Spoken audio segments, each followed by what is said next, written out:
सपना वो नहीं होता जो हम सोते समय देखें, सपना वो होता है जो हमें सोने ना दे, हमारी नींद चैन उड़ा दे। ये समय सोचने का नहीं है, ये समय कुछ करने का है। समय यूं ही बर्बाद नहीं करना, क्योंकि ये समय पढ़ने का है। मैं Vishnu Sharma dance MC channel पर आप सभी का स्वागत करता हूँ। तो कैसे हो प्यारे प्यारे बच्चों? आई होप अच्छे होंगे, अच्छे से स्टडी कर रहे होंगे। तो मैं क्लास 9th का साइंस का फर्स्ट चैप्टर का वन शॉट लेके आया हूँ। फर्स्ट का ही नहीं, जितनी भी चैप्टर है, 12th चैप्टर है, 12 चैप्टर है, अपने 12 के 12 चैप्टर की वन शॉट में वीडियो मिलेंगी और द एसएमजी चैनल पर मिलेंगी। और बहुत ही सरल लैंग्वेज में मैं आपके लिए बहुत मेहनत करके इतनी सरल लैंग्वेज में लेके आया हूँ कि आपको बहुत ही आसानी से समझ में आ जाएगा। टिपिकल नहीं है, आप पढ़ोगे तो ऐसा लगेगा कि यार साइंस तो बहुत ही ईजी चीज़ है। और ये मैं करवाने वाला हूँ 17 जनवरी तक 9th क्लास का वन शॉट क्लियर, पूरा चैप्टर क्लियर कर लेंगे हम। 17 जनवरी के बाद में हम एनसीईआरटी की जो बुक के क्वेश्चन है वो क्वेश्चन सोल्व करेंगे। तो वो आपको सबको दा समझी चैनल पर सारी चीज़ मिल जाएंगे, ठीक है। तो आज का हमारा एजेंडा है कि फर्स्ट चैप्टर का नाम है हमारे आसपास के पदार्थ। हमारे आसपास के पदार्थ हैं। पदार्थ ही नाम ही आ गया है कि हमारे आसपास में जो पदार्थ दिख रहे हैं ना, बस उसी की चर्चा करेंगे। यानी पदार्थ होता क्या है, सबसे पहले यही समझेंगे। जो भी हमारे आसपास में जो भी चीज दिख रही है ना, वस्तु दिख रही है, वो सब क्या है? पदार्थ है। लकड़ी है, मेज है, टेबल है, कुर्सी है, चार्ट है, बोर्ड है, आदमी है, पेड़ है, लकड़ी, जो भी दिख रहा है ना आपको, क्या है? पदार्थ है। और साइंस की भाषा में समझेंगे। आइए देखते हैं। चैप्टर फर्स्ट से स्टार्ट करें, हमारे आसपास के पदार्थ। चैप्टर का नाम जरूर याद रखें आप, है ना। क्लास साइंस होने वाली है आज की इस वीडियो में। पदार्थ होते क्या है? हमारे चारों ओर सभी वस्तु जिनका द्रव्यमान होता हो, मतलब भार होता हो, वजन होता हो, हमारे चारों ओर सभी वस्तु तथा उनका स्थान भी घेरती हो, उसे हम क्या बोलते हैं? पदार्थ। जैसे पेन, मार्कर, इसका कोई न कोई वजन होगा, द्रव्यमान होगा, और ये कहीं रखेंगे तो इसे क्या है? स्थान जरूर घेरेगा। जैसे मैं खड़ा हूँ, मेरा भी कोई भार है, वजन है, और मैं कोई स्थान घेर रहा हूँ, तो इसका मतलब क्या है? वस्तु है। समझ गए? कुछ चीज उससे क्या होते हैं? पदार्थ। जैसे एग्जाम्पल ले लिया, टेबल, लकड़ी, पेड़, मनुष्य आदि सब भी क्या है? पदार्थ है। परंतु कुछ ऐसे भी हैं जो पदार्थ नहीं होते हैं। ऐसी क्या चीजें हैं जो पदार्थ ही नहीं होती? अभी तो बोल रहे सब चीज दिख रही है जो पदार्थ। हाँ, कुछ ऐसी चीजें होती हैं जो पदार्थ नहीं होती, ध्यान रखना है। जैसे मान लीजिए अब ये लाइट लाइट जली हुई है, लाइटें आ रही है यहाँ पर, मेरे हाथ पर डल रही है, तो ये पदार्थ नहीं है। कि क्या बोल रहे हो सर? अभी तो बोल रहे हो सब चीज दिख रही है वो पदार्थ होती है। नहीं नहीं, समझिए आप इस चीज को। पदार्थ हमने उसको बोला है जिसका द्रव्यमान होता हो। ऐसी वस्तु जिसका द्रव्यमान मतलब वजन होता हो और स्थान घेरती हो, कोई स्थान भी घेरती हो। अब जैसे लाइट आ रही है, इधर से लाइट आ रही है, इधर से लाइटें वगैरह आ रही है, तो ये देखिए यहाँ पर कोई स्थान घेर रही है क्या? देखो, अगर कहीं जगह घेरती है तो ये कहीं न कहीं मेरा हाथ रुक जाता ना। कहीं के जैसे मार्कर है, ये वस्तु है, अब ये ऐसे हाथ देंगे तो ये हाथ रुक गया है, इसका मतलब यहाँ पर कोई वस्तु है। अब देखिए यहाँ से लाइट आ रही है, इधर से वहां डाल रहे हैं, कोई स्थान ही नहीं घेरी, इसका मतलब ये लाइट क्या है? वस्तु नहीं है। स्थान नहीं घेर रही, इसका मतलब क्या है? वस्तु नहीं है वो। सूर्य का जो प्रकाश आता है, किरणें आती हैं, वो भी कोई स्थान घेरती है? नहीं। कोई वजन होता है उनका? भाई 10 ग्राम की, 5 ग्राम की, किलो की, 2 किलो की, ऐसे होते हैं क्या? नहीं होती है ना।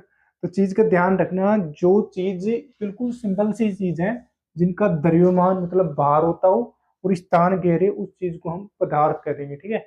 बाकी चीज पदार्थ नहीं है, ठीक है। तो ये तो वैज्ञानिक हो गए। अभी पुराने जो वैज्ञानिक दार्शनिक हुए हैं, जो भारत में, यूनान में दार्शनिक हुए हैं, उनको 5 भागों में बांटा गया है। पदार्थ को कितने भागों में वर्गीकृत किया गया है? 5 भागों में बांटा है उन्होंने। कौन कौन से 5 भाग है वो देखेंगे हम। आकाश, वायु, पृथ्वी, अग्नि, जल, ये क्या है? पंच तत्व भी बोलते हैं। जैसे अपने घर वाले बोलते हैं ना, कोई जैसे डेथ हो जाती है, पंच तत्वों में क्या हो गया भाई, इसको पंच तत्वों में विलीन हो गया आज, तो ये है ना। तो वही पंच तत्व है। आज कईयों ने सुना भी होगा, जानते भी होंगे, लगभग सब कुछ। नहीं जानते तो जान लीजिए पंच तत्व होते क्या है। नाम तो सुना होगा पंच तत्व, परंतु नाम नहीं ध्यान होगा किसी को कि पंच तत्व होते क्या है ना। यही होते हैं आकाश, वायु, पृथ्वी, अग्नि और जल, ये पांचों क्या है, पंच तत्व हैं। इनको ही पदार्थ बोला गया है पुराने भारत के दार्शनिक, यूनान के जो दार्शनिक थे उन्होंने। ठीक है, अब आधुनिक विज्ञान के आधार पर बात करें तो पदार्थ का वर्गीकरण दो भागों में हुआ है। आधुनिक जो विज्ञान है पदार्थ को दो भागों में वर्गीकृत कर रही है। पहला भौतिक गुण के आधार पर, दूसरा रासायनिक गुणों के आधार पर। हम पढ़ेंगे अपनी 9th क्लास में सिर्फ भौतिक गुण के आधार पर जो वर्गीकरण किया गया है वो पढ़ेंगे, रासायनिक वाला अपना नहीं है। तो दो भागों में बांटा गया है, वैसे ध्यान रखना अपने को, भौतिक गुणों के आधार पर, रासायनिक गुणों के आधार पर। ठीक है, इसमें देखिए पदार्थ के अभिलाक्षणिक गुण पढ़ेंगे। टॉपिक क्या पढ़ा, पहला पदार्थ के अभिलाक्षणिक गुण क्या क्या होते हैं देखेंगे। पहला ले लिया पदार्थ के अभिलाक्षणिक गुण, पदार्थ के कणों के बीच में रिक्त स्थान होता है। पदार्थ के कणों में क्या होता है, रिक्त स्थान होता है। बहुत ही अच्छी टॉपिक है। पदार्थ के कणों में रिक्त स्थान होता है, कैसे होता है, देखो पदार्थ पदार्थ होता है ना, छोटे छोटे कणों से पदार्थ होता है, क्या है, बिल्कुल छोटे छोटे कणों से मिलकर बना होता है।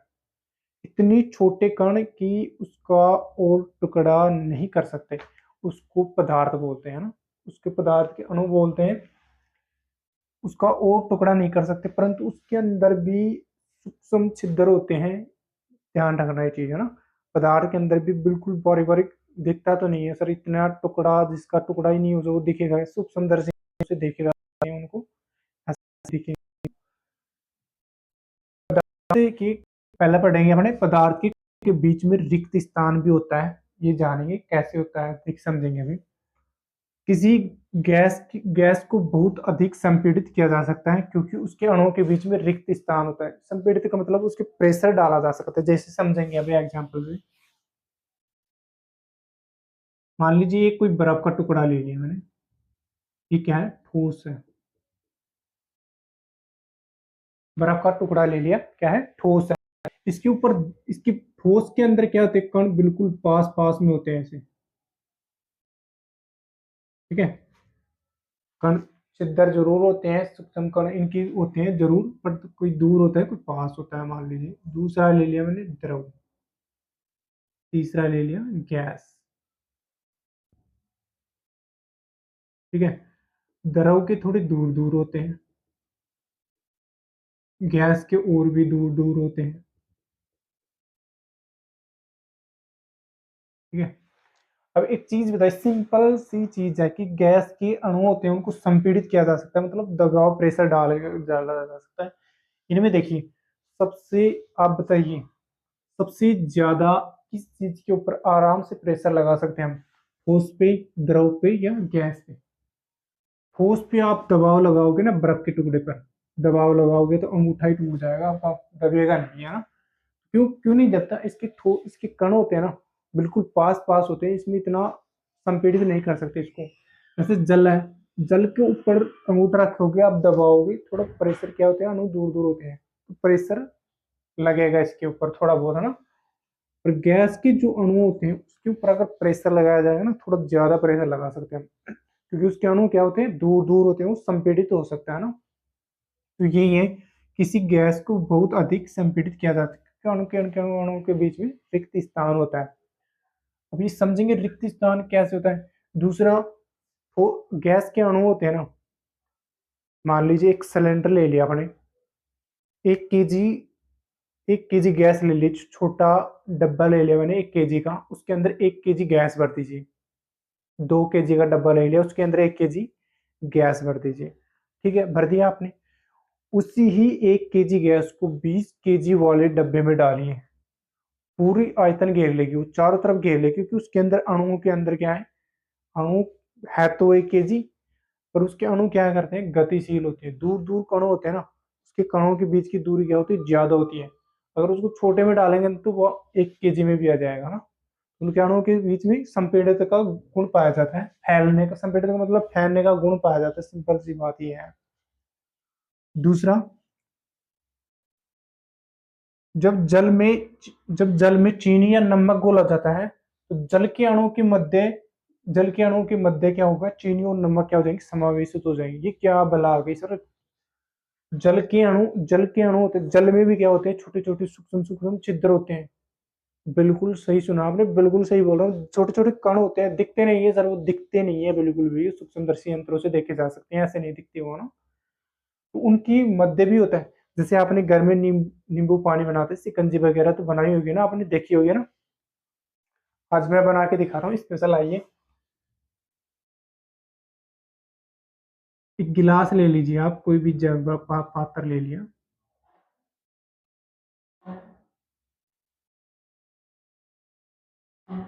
इसके अंदर जल भर दीजिए आप।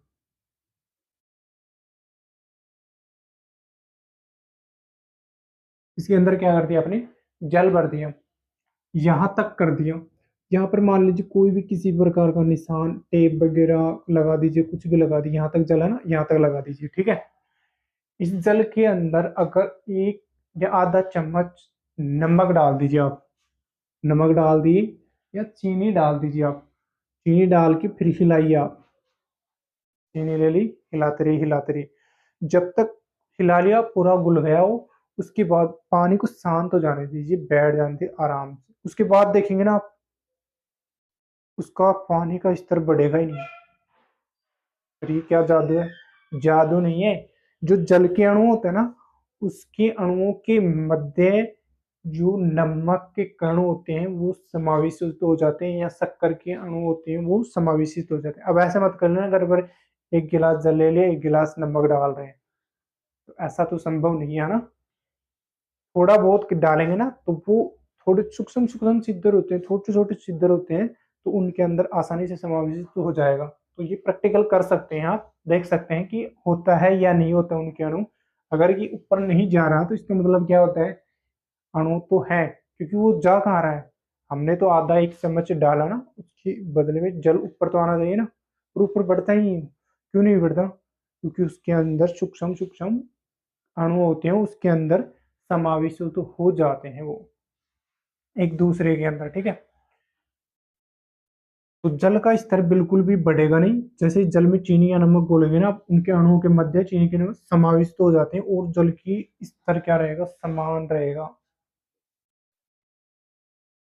पदार्थ के कण निरंतर, दूसरा देखेंगे, पदार्थ के कण निरंतर गतिशील होते हैं।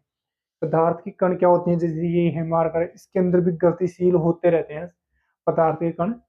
और जब हम टेम्परेचर देंगे ना, तो और भी ज्यादा गतिशील हो जाते हैं। वैसे समझेंगे हम, पदार्थ के कणों की गतिज ऊर्जा होती है, इसलिए वो क्या करते हैं, निरंतर गतिशील करते रहते हैं। कैसे करते रहते हैं समझेंगे। सर हमें तो बताइए, समझ में नहीं आ रहा कैसे गतिशील होते हैं, कैसे कण होते हैं, समझेंगे। अब देखिए एग्जाम्पल से, आपने मोमबत्ती अगरबत्ती ली होगी, आपने जलाई होगी घर पर, खुशबू भी ली होगी उसकी, है ना। तो एक धूप ले ली, माने मान लीजिए धूप है, अब इसकी रख दीजिए साइड में, तो इसकी खुशबू आएगी, अब इतनी खुशबू नहीं आएगी आपको। अगर इसको जलाएंगे, आप इसको ऊपर जलाएंगे तो जलने लगेगी ना, तो उसकी खुशबू क्या है, इसके ऊपर क्या लगेगा, टेम्परेचर लगेगा, इसका टेम्परेचर बढ़ने लग जाएगा, ऊपर से धीरे धीरे टेम्परेचर बढ़ेगा ना, तो इसकी खुशबू है ना चारों तरफ फैलेगी। इसकी कणों में क्या है, गतिज ऊर्जा आ जाएगी, और गतिज ऊर्जा के कारण क्या है, चारों तरफ फैल जाएगी। तो जैसे ही तापमान बढ़ाते हैं ना, तो पदार्थ कण निरंतर से क्या होते हैं, गतिशील होते हैं, इसलिए निरंतर गतिशील होते रहते हैं। तापमान बढ़ाने पर गतिज ऊर्जा बढ़ जाती है। पदार्थ के कणों की तापमान बढ़ा देंगे, अगरबत्ती ले ली, धूप ले लीजिए, उसको जला दीजिए, जलाएंगे, जैसे ही टेम्परेचर बढ़ेगा उसको अगरबत्ती का, तो गैस वगैरह निकलेंगे, पूरे कमरे में चारों तरफ फैल जाएगी। वाह क्या खुशबू आ रही है ना, ऐसे बोल रहे अच्छी खुशबू आ रही है। अगर वैसे रखे दें तो नहीं आएगा, क्योंकि उसका टेम्परेचर बढ़ ही नहीं रहा, कणों में गतिशील बढ़ तो रही है पर नहीं बढ़ रही। दूसरी चीज, दूसरा एग्जाम्पल, मम्मी ने घर पर ताजा ताजा खाना बनाया है, खाना बनाया तो उसकी क्या होती है, ताज़ा होता है ना, गर्म होता है, उस टाइम में क्या होती है, खुशबू अच्छी आती है ना। और वही खाना अगर ठंडा हो जाए तो खुशबू आएगी उसकी, नहीं आएगी ना। तो ये क्या है, पदार्थ के कणों में टेम्परेचर बढ़ता है तो पदार्थ के कणों में भी गतिज ऊर्जा बढ़ जाती है। तो कण क्या करते हैं, गति करते हैं, समझ गए। तो कणों में भी क्या है, गतिज ऊर्जा पाई जाती है। तो दो तीन एग्जाम्पल समझा दिए मैंने। जैसे आपने खाना ले लिया, उसको गर्म खाना है, उसको गरम गरम खाना है, उसकी जो टेम्परेचर बढ़ेगा रहा है ना, तो उसके कारण क्या है, खुशबू फैलेगी, कणों के अंदर क्या है, गतिज ऊर्जा बढ़ जाएगी।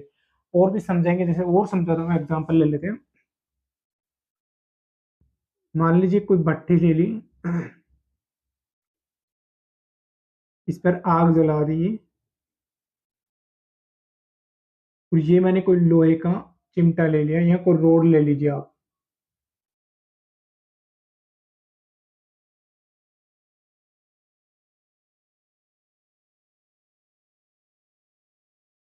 इसको यहाँ से, अगर यहाँ से टेम्परेचर देंगे ना इसको, टेम्परेचर देखो, जैसे खाना बनाते हैं तो गैस पे रखते हैं, ये गैस पे रखते हैं, आगे से जो नोक होती है ना, उसी से तो रोटी वगैरर सेकते हैं ना घर पर, तो रोटी उससे सेकते हैं। परंतु धीरे धीरे अगर लंबे टाइम तक, आधे घंटा होगा, घंटा भर होगा सेकते हुए, तो देखेंगे धीरे धीरे जहां से पकड़ रखे हैं ना, वहां तक गर्म हो जाता है चिमटा। ऐसा क्यों? क्योंकि पदार्थ के कणों में कण गतिशील होते हैं। जैसे ही टेम्परेचर बढ़ेगा पदार्थ के कणों में गतिज ऊर्जा बढ़ जाएगी ना, समझ गए? तो पदार्थ यहाँ से गर्म कर रही, यहाँ पर क्यों गर्म हो गया? क्योंकि उसके अंदर पदार्थ के कण निरंतर गतिशील होते रहते हैं। टेम्परेचर बढ़ेगा तो गतिज ऊर्जा बढ़ती रहेगी उसके अंदर, ठीक है। विसरण, विसरण देखेंगे, दो पदार्थों के कण स्वतः ही मिल जाना विसरण कहलाता है। विसरण का मतलब मिल जाना, एक दूसरे के अंदर समावेशित हो जाना। जैसे जल के अंदर नमक डाल दिया, तो एक दूसरे के अंदर छोटे छोटे कण होते हैं ना, उसके अंदर समावेशित हो जाते हैं, उनको क्या बोलते हैं? विसरण बोलते हैं। यानी स्वतः ही मिल जाए अपने आप ही। अगर तापमान बढ़ा दिया जाए तो और भी जल्दी मिल जाते हैं वो ना पदार्थ। दूसरा कोई एग्जाम्पल लेते हैं। जैसे मान लीजिए कि एक जल ले लीजिए, जल के अंदर कुछ चाय की बूंदे डाल दीजिए आप। चाय की बूंदे ऊपर देखिए, डाली थी हमने दो तीन बूंदे हैं, परंतु धीरे धीरे स्वतः ही कुछ समय के बाद पूरे गिलास में या पात्र में क्या हो जाएगी? स्वतः ही मिल जाएगी। उसको क्या बोलते हैं? विसरण बोलते हैं। यानी अपने आप ही घुल जाए वो, उसको क्या बोलते हैं? विसरण।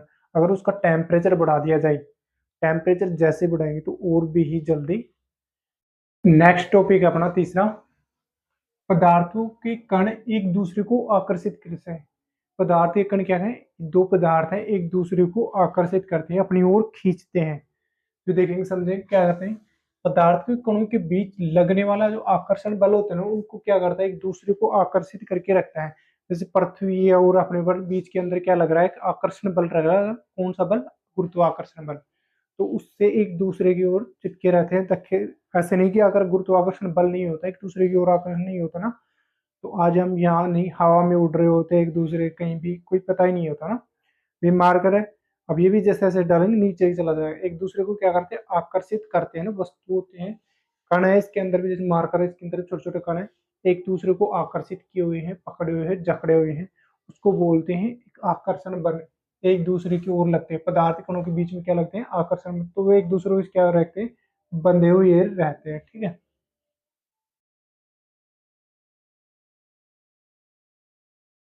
अगला देखेंगे पदार्थ की अवस्था। पदार्थ की अवस्था तीन भागों में बांटी गई है, ठोस, द्रव, गैस। पहले पढ़ेंगे ठोस, फिर पढ़ेंगे द्रव, फिर पढ़ेंगे गैस। तो पहले ठोस देखते हैं, ठोस में कौन कौन से आते हैं ना। पदार्थ की अवस्था को तीन भागों में बांटा गया है, ठोस, द्रव, गैस। सबसे पहले देखेंगे हम ठोस, जो हार्ड चीज होती है ना उसके बारे में। तो ठोस होती है ना, ठोस का एक निश्चित ही क्या होता है? आकार और आयतन क्या होते हैं? निश्चित होते हैं दोनों के। आकार और आयतन क्या होते हैं? दोनों के निश्चित होते हैं। जैसे मार्कर है, इसका आयतन निश्चित है, ये कितनी जग गिरेगा। इसका आकार भी निश्चित है कि भाई कितने आकार का है ये, कितना इसका कैपेसिटी है। तो ये दो निश्चित है इस मार्कर की। बोर्ड है, इसका भी निश्चित है, ठोस है ना, इसलिए इसकी निश्चित है। अब जैसे कुछ जल है, जल का निश्चित, जल का फिर पढ़ेंगे बाद देखेंगे। ठोस का आकार व आयतन क्या होते हैं? निश्चित होते हैं। जैसे बर्फ का टुकड़ा ले लीजिए, तो वो कोई जग गिरेगा ना, स्पेस घेरता है, तो वो कोई निश्चित मात्रा में ही घेरेगा और निश्चित मात्रा में ही उसका कोई भार होगा। तो दोनों ठोसों में होगा। दूसरा, संपीड़न का गुण नहीं पाया जाता। संपीड़ित का मतलब उसके कण होते हैं ना, दूर दूर नहीं होते, बिल्कुल पास पास होते हैं। उनके कणों के बीच में बहुत ही नगण्य मात्रा में दूरी होती है, ये होती है। संपीड़ित नहीं कर सकते मतलब दबा नहीं सकते उसको, उसको बोलते हैं ना संपीड़ित। मतलब दूसरी भाषा में और भी सरल तरीके से समझाता हूँ, मतलब ये समझ लिए, ये ऐसी पदार्थ, ऐसा वस्तु जो बह नहीं सकता, उसको क्या बोलते हैं, संपीड़ित का गुण। जिसमें बहने की जितनी ज्यादा शक्ति पाई जाती है, उसमें संपीड़ित का गुण उतना ही ज्यादा होता है। जिसमें कोई वस्तु है, जैसे बर्फ का टुकड़ा रखा हुआ है, तो उसमें बहने की क्षमता कम है, बर्फ का टुकड़ा रख देंगे, बहेगा नहीं बहेगा। एक एक तीन एग्जाम्पल लेके समझते थे, संपीड़न समझाता हूँ होती क्या है। एक तरफ बर्फ ले लिया मैंने, दूसरी तरफ मैंने जल ले लिया, तीसरी तरफ गैस ले लिया।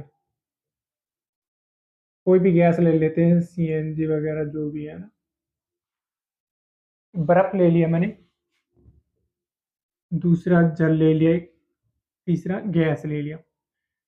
गैस रख, तीनों एक ही साथ, मान ली यहाँ पर मैंने बर्फ का टुकड़ा रख दिया, यहाँ पर मैंने जल रख दिया, यहाँ पर क्या रख दिया, गैस रख दिया। तो बर्फ का टुकड़ा सबसे जल्दी फैलेगा, यदि दूर दूर, सबसे पहले दूर कौन सी चीज फैलेगी, गैस फैलेगी, जल जाएगा, जल को मान लो मैंने डाल दिया पानी उस पर, वो फैलेगा, या बर्फ फैलेगी। तो सबसे ज्यादा जल्दी स्पीड तरीके से कौन सी चीज फैलती है, गैस। इसका मतलब इसमें संपीड़ित का गुण सबसे ज्यादा पाया जाएगा। दूसरा जल है, जल को आप जैसे डालोगे ना, तो जितने पात्र में डाल दे उस हिसाब से बह जाएगा, या उसकी कोई एक लिमिट होगी, लिमिट होती है, वहां तक जाएगा वो। तो ऐसे जल का भी क्या होता है, संपीड़ित गुण पाया जाता है, परंतु कम पाया जाता है, किसकी तुलना में, गैस की तुलना में कम पाया जाएगा। ठीक है। बर्फ है, बर्फ क्या है, बर्फ का टुकड़ा है, अब बर्फ को यहाँ रख दिया, यही रहेगा, इसमें फैलने का गुण पाया जाता है, नहीं पाया जाता, वही चीज है। तो संपीड़ित का गुण नहीं पाया जाता, समझ गए। संपीड़न क्या होता है, जिसमें जितना फैलने का गुण ना पाया जाए, उसको संपीड़ित का गुण नहीं है इसमें। ठीक है। ठोसों में बहुत कम होता है। कण मुक्त रूप से विचरण नहीं करते। कण मुक्त रूप से विचरण कैसे नहीं करते, मान लीजिए ये बर्फ है, ये जल है, ये गैस है। बर्फ के अंदर क्या होता है, बिल्कुल पास पास होते हैं, ठोस होती है एकदम। जल होते हैं, जल के बीच में थोड़ा दूर, कण क्या होंगे, दूर। गैसों के बीच में और भी ज्यादा दूरी से ऐसे फैले हुए होंगे। तो इनके कण क्या है आपस में, जैसे गैस अभी समझाया मैंने, गैस है, गैस की मान लीजिए 1 किलो गैस ले ली, इसको जैसे ही हम खोल देंगे सिलेंडर में या किसी पात्र से, तो चारों तरफ फैल जाएगी। तो उसके क्या होगी, कणों क्या होगी, मुक्त रूप से विचरण कर सकते हैं आराम से। जैसे बर्फ का टुकड़ा है, उसको रख दीजिए, वो फैलेगा नहीं, फैले तो उसके कण क्या है, जितनी दूरी में रखोगे उतनी दूरी में ही रखा रहेगा, तो उसके कण भी क्या है, रूप विचरण नहीं करते हैं ना। कणों के बीच की आकर्षण बल बहुत अधिक होता है, बिल्कुल। कण देखिए, बर्फ है, जिस बर्फ का भी बताया ना, कण बहुत पास पास होते हैं, तो उनके कणों के बीच में आकर्षण बल ज्यादा हुआ। क्योंकि कोई चीज मान लीजिए, एक तो जैसे चुंबक है, यहाँ रख दीजिए, एक यहाँ रख दिया, दो चुंबक ले ली मैंने, इनकी दूरी दूर दूर है, तो ये क्या करेगी, आकर्षण बल कम लगाएगी। ठीक है। जैसे ही इन चुंबकों को मैं पास पास लेके आऊंगा, तो इनके बीच में क्या हुआ, आकर्षण बल ज्यादा हुआ। तो ठोसों के अंदर क्या होता है, आकर्षण बल ज्यादा इसलिए होता है क्योंकि उसके कण बहुत पास पास होते हैं ना। तो ठोस में पास पास कण होने की वजह से कणों के बीच में आकर्षण बल भी क्या होता है, एक दूसरे के ज्यादा होता है। ठीक है। इनका घनत्व बहुत अधिक होता है। घनत्व क्या होता है, बहुत अधिक होता है। ठोसों में घनत्व अधिक कैसे होता है, देखेंगे, समझेंगे। इनका क्या आकार और आयतन, ठोस है, जैसे बर्फ का कोई टुकड़ा ले लिया मैंने, इसका घनत्व मतलब इसका भार होता है, जैसे 1 किलो कोई, जैसे तोलने की चीज लेते हैं ना, बट्टा वगैरह आता है, पत्थर का ले लेते हैं, या तोलते हैं किसी चीज, बाट वगैरह बोलते हैं ना, तो वो ले लीजिए। एक एक किलो कोई, जैसे मान लो रुई ले लिया, या कुछ और सामान ले लीजिए आप, कोई भी एग्जाम्पल के तौर पर रुई ले लीजिए, या फिर कोई भी सामान ले लीजिए, मान लीजिए चीनी ले लीजिए 1 किलो। तो उनकी तुलना में जैसे बट्टा होगा ना, वो जग कम गिरेगा, बिल्कुल बहुत कम जग गिरेगा, एक निश्चित ही जग गिरेगा वो। मान लीजिए एक निश्चित जग गिर लिया, 1 केजी का ही, इधर एक चीनी ले ली मैंने 1 केजी। तो चीनी को जिस पात्र में रखेंगे ना, उस हिसाब से डल जाएगी वो। तो उसका आकार क्या है, जितनी पात्र में रखो उस हिसाब से फैल जाएगा। परंतु 1 केजी का जो बाट होता है ना, बट्टा लिया मैंने, उसका निश्चित होता है, क्योंकि इसके अंदर क्या है, ठोस के कण बहुत पास पास होते हैं, इसलिए निश्चित है इसका। तो इनका घनत्व भी क्या होगा, बहुत अधिक होगा। ठीक है। ठोसों में क्या होगा, घनत्व बहुत अधिक होता है, क्योंकि इनके कण बहुत पास पास होते हैं। ठीक है। दूसरा देखेंगे एग्जाम्पल, द्रव है अपने पास। दूसरा पॉइंट देखेंगे अपने, द्रव है अपना। द्रव में आकार निश्चित नहीं होता लेकिन आयतन निश्चित होता है। द्रव में आकार निश्चित तो नहीं होता, क्यों नहीं होता? जैसे मान लीजिए 1 लीटर पानी ले लीजिए आप, उसको किसी पात्र में डाल दीजिए, उसके अनुसार डल गया। 1 लीटर पानी को बड़े वाले में डाल दीजिए, उसके अनुसार डल गया, तो उसका आकार वो निश्चित हुआ क्या? परंतु पानी का जो आयतन है, यानी 1 लीटर ही है वो, आयतन तो निश्चित है ना, 1 लीटर ही है। उसको 2 लीटर वाले बर्तन में डालेंगे तो वैसा आकार ले लेगा, बड़े वाले में डालेंगे तो वैसा आकार ले लेगा। तो उसका आकार क्या है? पानी का आकार निश्चित नहीं है ना। ये पता, द्रव का आकार क्या है? निश्चित नहीं है, परंतु आयतन निश्चित है, वो 1 लीटर ही था ना। तो संपीड़ित का गुण कम पाया जाता है, यानी संपीड़ित फैलने का जो गुण होता है ना, ठोसों में तो बिल्कुल भी नहीं होता है, बहुत कम होता है। इसमें संपीड़ित में बहुत कम के बराबर होता है, ठीक है, जल के अंदर, ठीक है। दूसरा देखिए, तीसरा पॉइंट है अपना, कण मुक्त रूप से विचरण करते हैं। कण क्या होते हैं? जल में मुक्त रूप से विचरण करते हैं, क्योंकि थोड़े दूर दूर होते हैं, परंतु पात्र के अनुसार करेंगे वो। जैसे अभी मैंने बताया, 1 लीटर पानी ले लिया मैंने, 1 लीटर पानी को आप किसी जग में डालेंगे तो उसका अनुसार ले लिया, किसी टब में डाल देंगे तो उसके अनुसार रूप ले लेगा। तो उनके मुक्त कण तो क्या होंगे? मुक्त नहीं होंगे, क्योंकि दूर दूर होते हैं, वो फैलाव का गुण पाया जाता है, विचरण कर सकते हैं आराम से। टब के अनुसार डालो टब में फैल जाएगा, जग के अनुसार डालोगे जग में। तीसरा पॉइंट देखेंगे अपना, गैस है।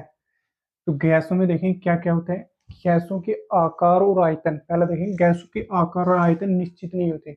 गैस है, जैसे मान लीजिए आकार आयतन निश्चित क्यों नहीं होते? जैसे 1 किलो गैस किसी डब्बे में डालें तो उस अनुसार डल जाएगी, 1 किलो गैस को 10 किलो वाले डब्बे में डालेंगे ना, तो उस अनुसार फैल जाएगी वो।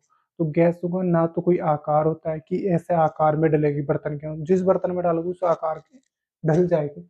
उनका कोई आकार आयतन निश्चित नहीं है, अगर खुले में छोड़ दो तो चारों तरफ फैल जाती है ना।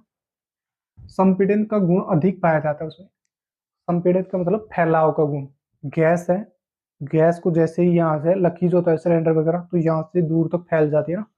संपीड़न का मतलब फैलाव हो रहा, ऐसी चीज जिनमें ज्यादा फैलाव होता है, उसमें कौन सी होता है? गैसों में ज्यादा होता है, ठोसों में बिल्कुल कम होता है फैलाव। ठोस है, ठोस को यहाँ रख दे तो यहीं रखे रहेगी, फैलेगी नहीं वो।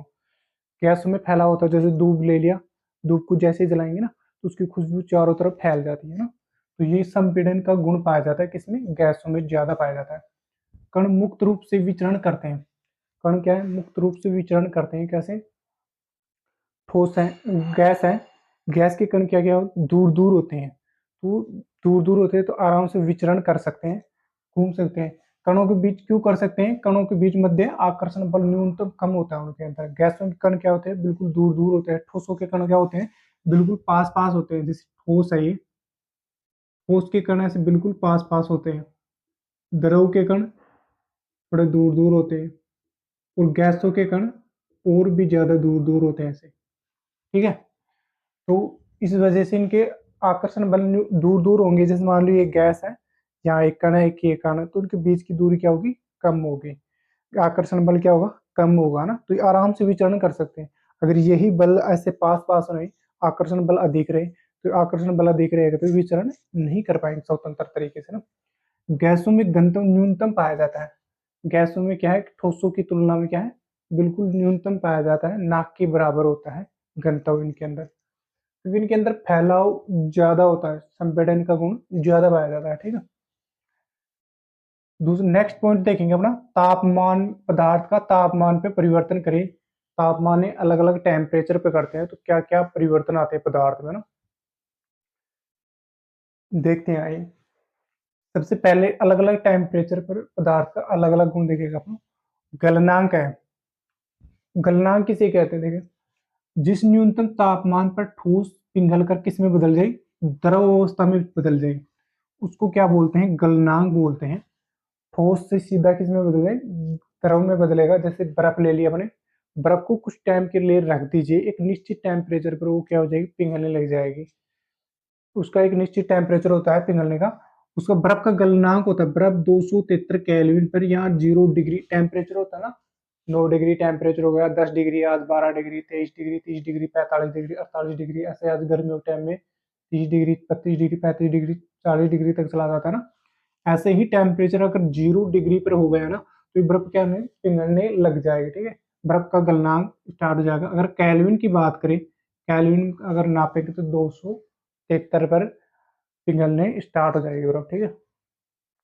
ठोस से किस में बदलने लगी स्टार्ट हो जाएगी, द्रव में, यानी पानी बनना स्टार्ट हो जाएगा, ठीक है। संलग्न देखेंगे, संलग्न क्या होता है, वायुमंडलीय दाब पर 1 किलो कोई ठोस ले ले, उसका गलनांक पर दाब में बदलने के लिए जितनी उष्मा की आवश्यकता होती है ना, उन्हें संलग्न कहते हैं। जैसे मान लीजिए कोई 1 किलो कोई बर्फ ले लिया, उसके गलनांक द्रव को बदलने के लिए, ठोस ले लिया कोई बर्फ का टुकड़ा 1 किलो, उसको द्रव में बदलने के लिए वायुमंडलीय दाब का कितना टेम्परेचर, जो उष्मा की जरूरत रहेगी ना, उसको बोलते हैं हम उस संलग्न बोलते हैं। जो टेम्परेचर, क्योंकि पानी और बर्फ है ना, जैसे बर्फ है, एक तो पात्र ले लिया, ऊपर बर्फ रख दिया, नीचे क्या रख, तो पिघलना स्टार्ट हो जाएगी निश्चित टेम्परेचर पर, क्या बर्फ पिघलना स्टार्ट। नेक्स्ट देखें क्वथनांक। वायुमंडल के दाब पर जो तापमान जिस द्रव पर पिघलना स्टार्ट हो जाता है ना, उसको क्या बोलते हैं, क्वथनांक। वायुमंडलीय दाब पर जो तापमान पर द्रव जिस टेम्परेचर पिघलना स्टार्ट हो जाता है ना, जैसे द्रव पानी रख दिया, पानी का जो टेम्परेचर है जिसे गर्म करते हैं ना उबालने के लिए, जिस टेम्परेचर पर वो पिघलना स्टार्ट होगा ना, उसको बोलते हैं क्वथनांक, ठीक है। वाष्पीकरण की गुप्त उष्मा। वाष्पीकरण की गुप्त उष्मा क्या होती है, वायुमंडलीय दाब पर कोई 1 किलो ठोस ले लेते हैं, द्रव ले लिए, उसको क्वथनांक पर गैस में बदलने के लिए जितनी उष्मा की आवश्यकता होती है, जैसे मान लीजिए 1 किलो कोई वो ले लिया हमने, द्रव ले लिया, पानी ले लिया, मान लीजिए पानी तो सर लीटर में होता है, मान लीजिए 1 किलो ले लिया हमने, तो इसको जैसे ही टेम्परेचर देंगे, हीट देंगे, तो ये जिस टेम्परेचर पर उबलना स्टार्ट हो जाएगा, गर्म होने स्टार्ट हो जाएगा ना पूरा टेम्परेचर, उसमें जो गुप्त उष्मा होती है ना, जितनी उष्मा की आवश्यकता होगी गर्म करने के लिए, जो पानी था उसको गैस में कन्वर्ट करने के लिए जितनी भी हमें ऊर्जा की आवश्यकता होती है ना, उसको बोलते हैं वाष्पीकरण की गुप्त उष्मा, ठीक है। पांचवा देखेंगे ऊर्ध्वपातन। ऊर्ध्वपातन क्या होता है, उल्टा दोनों तरफ, वह पदार्थ जो ठोस से सीधा किस में बदल जाए, गैस में बदल जाए, उसको बोलते हैं ऊर्ध्वपातन, ठीक है। एग्जाम्पल ले लेते हैं अपने, एक कपूर है, घर में देखे होंगे आरती वगैरह करते हैं ना, तो उसको कपूर को जैसे ही अपन जलाएंगे या थोड़ा हल्का हल्का गर्म करेंगे, तो वो धीरे धीरे ठोस से सीधा किस में बदल जाएगा, गैसीय अवस्था में चला जाएगा, ना कि द्रव में आएगा, वो किस में जाएगा, गैसीय अवस्था में आएगा, उसको बोलते हैं ऊर्ध्वपातन, ठीक है। और एक होता है निक्षेपण। निक्षेपण क्या होता है, जो सीधा गैस से किस में बदल जाए, ठोस में। जैसे कपूर का ही एग्जाम्पल ले लेते हैं, कपूर को जैसे जलाते हैं, जलाने के बाद उसकी गैस जैसे ही ऊपर उठती है, तो उस गैस के ऊपर कोई पात्र रख दीजिए, बर्तन रख दीजिए, तो उस गैस से जैसे ही उस पात्र पर स्पर्श करेगी, तो उसमें छोटे छोटे कपूर के कण वापस जमने लग जाएंगे। जिस स्थिति में कपूर था ना, वो तो बनेगा नहीं, पर कुछ अंश जरूर बनेंगे, तो गैस से किस में बदल जाता है, ठोस में, उसको बोलते हैं हम निक्षेपण, ठीक है। कुछ एग्जाम्पल है, इससे समझेंगे अपने। तो ठोस ले लिया, द्रव, गैस, पदार्थ की तीन अवस्थाएं, ठोस द्रव गैस, तीनों ले लिए मैंने। ठोस से सीधा द्रव में बदलता है, उसको बोलते हैं संलग्न, ठीक है। और जो द्रव से, जैसे ठोस पानी है, पानी से द्रव में बदला, मतलब पानी बन गया बर्फ का, तो उसको बोलते हैं संलग्न। और जो द्रव है, जो वापस किस में बदले, पानी में, जैसे पानी है, उसको फ्रिज में रख दिया, वापस किस में बदल गया, बर्फ में, उसको बोलते हैं जमना, ठीक है। द्रव से गैस में, को पानी ले लिया, पानी को किस टाइम पे, एक निश्चित टेम्परेचर पर धीरे धीरे क्या होने लगेगा, गर्म होने लग जाएगा, और वो भाप जो उड़ने लग जाएगी, वो गैस बनने लग जाएगी ना, उसको बोलते हैं वाष्पीकरण, ठीक है। जिस टेम्परेचर पर पानी गर्म होकर वाष्प उड़ने लग जाती है, उसको बोलते हैं वाष्पीकरण हो रहा है ना। देखे होंगे ना, गर्म सर्दियों के टाइम पे जैसे पानी गर्म करते हैं अपन, तो पानी गर्म करने के पानी के ऊपर जो भाप उड़ती है, उसको क्या बोलते हैं, वाष्पीकरण, ठीक है। गैस से सीधा द्रव में बदलना संघनन कहलाता है, ठीक है। और ठोस से सीधा गैस में, अभी जो एग्जांपल लिया आपने कपूर का, ठोस से सीधा गैस में बदल जाता है, उसको ऊर्ध्वपातन बोलते हैं। और गैस से सीधा जो ठोस में वापस कन्वर्ट हो जाता है, उसको बोलते हैं निक्षेपण। नेक्स्ट पॉइंट अपना, वाष्पीकरण को प्रभावित करने वाले कारक। कौन कौन से कारक है देखेंगे, चार कारक अपने पास, वाष्पीकरण की जो वाष्प उड़ती है ना, उसको कौन कौन प्रभावित करता है, किस किस कारण से प्रभावित हो सकती है वाष्पीकरण, देखते हैं। सतही क्षेत्रफल, सतही क्षेत्र, किसी भी चीज कोई चीज़ है उसका क्षेत्रफल जैसे बढ़ा देंगे ना, तो उसका वाष्पीकरण की दर क्या हो जाएगी, अधिक हो जाएगी, इसमें बढ़ जाएगी। जैसे क्षेत्रफल जैसे ही बढ़ाएंगे तो वाष्पीकरण क्या हो जाएगी, जैसे बढ़ने लगेगी। एग्जाम्पल लेके चलते हैं, जैसे कपड़े सुखा दे ना, तो कपड़े गीले हैं उसको ऐसे ही सुखा उठाया और एक जगह रख दीजिए, तो सूखने में काफ़ी टाइम लगेगा उसको। वही कपड़ा अगर उठाकर आप उसको सरफेस इस सतह फैला दिया जाए अच्छी तरीके से, दूर दूर तक अच्छी तरीके से पूरा खुलकर फैला दिया जाए कपड़े को, तो बहुत ही जल्द सूख जाएगा कि उसमें वाष्पीकरण की दर क्या हो जाएगी, बढ़ जाएगी। खुला हो गया ना, सतह जैसे ही बढ़ेगी वाष्पीकरण की दर भी क्या होगी, बढ़ गई, क्योंकि खुला हो गया ना कपड़ा, तो आराम से सूखने में आसानी होगी उसको। तापमान पर तापमान पर भी डिपेंड करता है। जैसे ही हम कोई तो उसका तापमान बढ़ा देंगे तो गतिज ऊर्जा बढ़ जाएगी। जैसे एग्जाम्पल लेके चलते हैं, हमने कोई भी तापमान बढ़ा देंगे किसी सतह का, तो वहां पर क्या होगी, गतिज ऊर्जा, कणों के जो बीच में मैंने पढ़ा है ना, पदार्थ कणों में छोटे छोटे कण होते हैं, कणों से मिलकर बना, उनके कणों में क्या होते है, गति आने लग जाती है, गतिज ऊर्जा बढ़ जाती है जैसे ही टेम्परेचर बढ़ेगा। जैसे मान लीजिए मैंने एग्जाम्पल लेके चलते हैं, चिमटा ले लिया मैंने और एक भट्ठी ले ली, भट्टी के ऊपर जैसे चिमटा रखेंगे ना, गरम गरम करेंगे, रोटी सेकने के लिए करते हैं ना, तो आगे से रखते हैं उसको, उसका टेम्परेचर जैसे जैसे बढ़ता है ना, काफी टाइम बाद में देखना अब यहाँ से गर्म है, धीरे धीरे धीरे यहाँ तक हो जाता है। वो क्यों हो जाता है, उसकी टेम्परेचर जैसे जैसे बढ़ेगा ना उसका, तो उसके कणों में क्या हो जाएगा, गतिज ऊर्जा होने के कारण आगे तक गर्म हो जाएगा। उसके लिए जैसे ही तापमान बढ़ाएंगे तो कणों में भी क्या होगी, गतिज ऊर्जा बढ़ने लगेगी। ठीक है। तीसरा देखेंगे आर्द्रता। आर्द्रता यानी नमी, नमी से भी प्रभाव पड़ता है वाष्पीकरण पर। जो वायु की जल के कण पहले से ज्यादा मौजूद हो जाए, वायु में जल के कण है ना पहले से ही ज्यादा, आर्द्रता मतलब नमी, पहले से ही नमी वायुमंडल में चारों तरफ ज्यादा हो जाती है, तो वाष्पीकरण की दर क्या हो जाती है, कम हो जाती है। वायु की गति में भी वृद्धि होती है। वायु की गति जैसे ही हवा तेज चलेगी, वायु गति से तेज चलेगी, तो जल वाष्पीकरण क्या हो जाते हैं, उड़ने लग जाते हैं, और ये जिससे कि वाष्पीकरण कम हो जाते हैं। जैसे जल के ऊपर जो सतह देखेंगे, गर्मी या सर्दी के अंदर देखेंगे ऊपर भाप बन जाती है और वहां से उड़ने लग जाते हैं ना, तो वायु की सतह पर जैसे ही जल वाष्पीकरण क्या होने लगे हैं, धीरे धीरे उड़ने लग जाएंगे, तो क्या होने, वाष्पीकरण की दर भी क्या हो जाएगी, कम हो जाएगी। वाष्पीकरण कम होना स्टार्ट हो जाएगी अगर वायु की गति तेज चल रही है तो, या नमी है उसके अंदर ना। अगला देखेंगे, गर्मियों में हमें सूती कपड़े क्यों पहनने चाहिए। गर्मियों में सूती कपड़े पहनते हैं, सर्दियों में अलग पहनते हैं, तो देखिए क्या प्रभाव पड़ता है सूती कपड़े से। सूती कपड़े जब जल क्या होता है, अवशोषित अधिक करते हैं। सूती कपड़े क्या होते हैं, जल को, पसीने जैसे हम पहनते हैं गर्मियों के अंदर तो कपड़े में पसीना आने लग जाता है, और सूती कपड़े पहनेंगे ना तो औरों की तुलना में सूती कपड़े में जल्दी पसीना अवशोषित हो जाता है, सूख जाता है। इसीलिए सूती कपड़े को बेस्ट माना गया है गर्मियों की टाइम में। और गर्मियों के टाइम में अगर आप कलर चूज करें तो व्हाइट कलर की जो भी कपड़े पहनते हैं ना, उसमें अवशोषण ज्यादा हो जाता है, गर्मियों में आसानी होती है पहनने में। अगर वही उल्टा करे, ब्लैक कलर के कोई कपड़े पहनेंगे ना गर्मियों के अंदर, तो उसमें अवशोषण की दर कम होती है, जिससे गर्मी ज्यादा लगती है, पसीने अवशोषित नहीं हो पाते हैं। ठीक है। तो वाष्पीकरण नहीं हो पाएगा। सूती कपड़े में जल का क्या करता है, अधिक अवशोषित करता है, इसलिए हमारे पसीने क्या होते हैं, वायुमंडल में आसानी से क्या हो जाते हैं, वाष्पीकृत हो जाते हैं, उड़ जाते हैं, तो हमें आसानी रहती है पहनने में सूती कपड़े। ठीक है।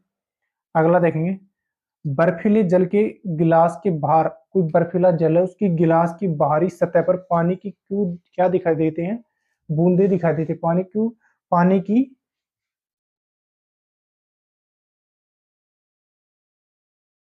पानी की बूंदे बूंदे क्यों दिखाई देती हैं।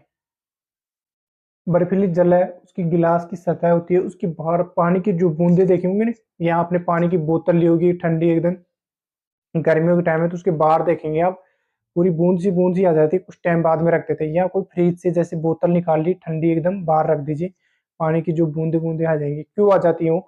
या फिर पानी बोतल से ठंडे पानी को गिलास में डाल दे तो गिलास के भी चारों तरफ ठंडा ठंडा हो जाता है ना, तो देख क्यों आती है।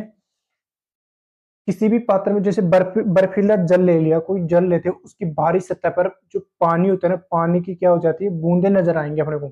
पानी की जो बूंदे हैं, गिलास के बाहरी, गिलास में बर्फ डाल दी, उसके देखेंगे थोड़ी देर बाद में पानी की जो बूंदे बूंदे नजर आएंगे। वो क्यों आती हैं, क्योंकि उसमें वायु में उपस्थित जो जलवाष्प होता है ना, वो पानी की जो सतह होती है ना, गिलास की सतह को स्पर्श करता है और वो क्या हो जाता है, द्रव में बदल जाता है और वो हमें क्या दिखाई देते हैं, जल की बूंदों में दिखाई देता है। एग्जाम्पल समझेंगे, जैसे गिलास ले लिया हमने, इसके अंदर जैसे यहाँ तक पानी भर दिया, इसमें वायु जैसे इसकी गिलास की संपर्क करेगी ना, वायु वाष्प होगी, जैसे ठंडी होगी ना, ये ऐसे आएंगी, इसकी संपर्क करेंगे ठंडे जल के साथ में, इसके किनारे पे आएगी। जैसे ही वाष्प इस किनारे पे संपर्क करेगी तो ये यहाँ पर क्या, वाष्प किस में बदल जाएगी, द्रव में। तो वो जल की बूंदे बूंदे हमें नजर आने लगती है। ये नहीं कि अंदर से पानी बाहर आ जाए, जैसे ही वाष्प जल वाष्प उसकी सतह को छुएगा ना, तो उसकी जो वाष्प होती है वो किस में बदल जाती है, जल में बदल जाती है, द्रव में बदल जाती है, और वो ही हमें जल की बूंदे दिखाई देती हैं। तो क्लास 9 साइंस का वन शॉट हमने क्लियर कर लिया है। अगर वीडियो पसंद आए तो लाइक शेयर सब्सक्राइब जरूर करें।